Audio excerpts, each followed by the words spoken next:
ended the last video by saying that Apple management decided to introduce the iPhone on June 20th at a price point of $600.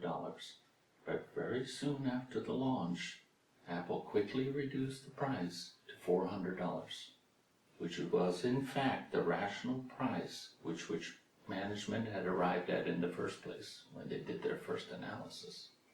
Then we asked, why did Apple do that? Why did they introduce the iPhone at $600 and shortly afterwards reduce it to $400? What do you think? Well, based on using the combined approaches of neoclassical economics and behavioral economics in their pricing decision, Apple's decision to make the price $600 went something like the following. First, Apple management questioned all the assumptions they were making. For example, that people know how to value a revolutionary new product. Second, Apple management designed different pricing experiments to test their ideas. Third, when doing those pricing experiments, Apple were able to determine the optimal price, $400. But also, in addition to doing the traditional pricing experiments, Apple also tried to discover how might people in fact arrive at a decision to buy this product. And based on that finding, what was the optimal price for the iPhone launch?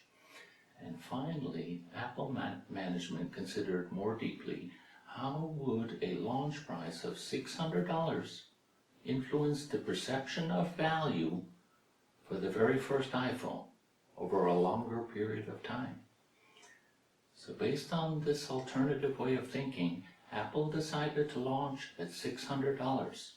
And by launching the iPhone at $600, Apple were able to make consumers think later that $400 is in fact a bargain. In other words, if Apple had launched at $400, the iPhone, consumers would never have had the possibility to compare prices. And this is especially important in the iPhone case because consumers had never seen a product like that before. As we said earlier, the alternative behavioral economics approach to economic pricing, the iPhone by Apple management, represented a more behavioral view on pricing, which was based on how people make decisions to buy the iPhone. And unlike the neoclassical economic thinking, by taking a behavioral approach to the problem of pricing the iPhone, Apple were able to consider the role of buyer habit, trust, and other consumer choice behaviors. The word behavior is important for you to understand in this context because it is the foundation of the principle of behavioral economics. And the word behavior reminds us that there's something going on in the mind of the consumer, and this something had been neglected in neoclassical economic thinking.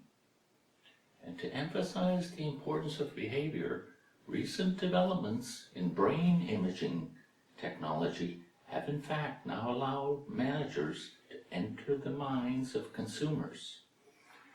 And as an example of the benefits of being able to do this, Professor Jonathan Cohen, a leading psychologist at Princeton University in the United States, has done numerous brain imaging studies of people.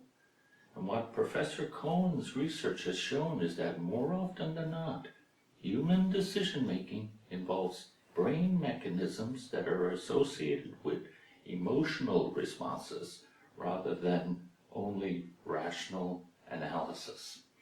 And what this means is that emotions play a very important role in consumer decision-making. And as managers, we need to understand more about what this means for our individual businesses.